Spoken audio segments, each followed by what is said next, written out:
بسم اللہ الرحمن الرحیم۔ السلام علیکم ورحمۃ اللہ وبرکاتہ۔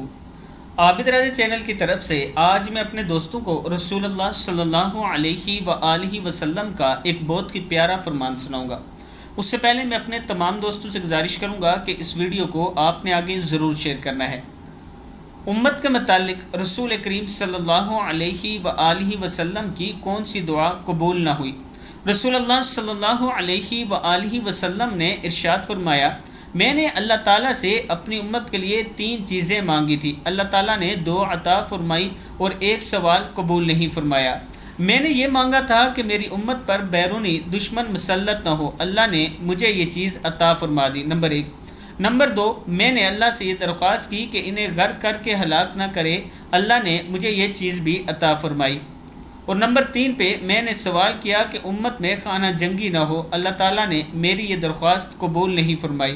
ابن ماجہ میں یہ حدیث موجود ہے۔ میں اپنے دوستوں سے گزارش کروں گا کہ اللہ تعالیٰ سے توبہ استغفار کرتے رہا کریں اور اللہ کے حضور یہ دعا کیا کریں کہ اللہ تعالیٰ ہم سب کو، پوری امت کو ایک کر دے اور ایک پیج پر لے آئے۔ السلام علیکم ورحمۃ اللہ وبرکاتہ۔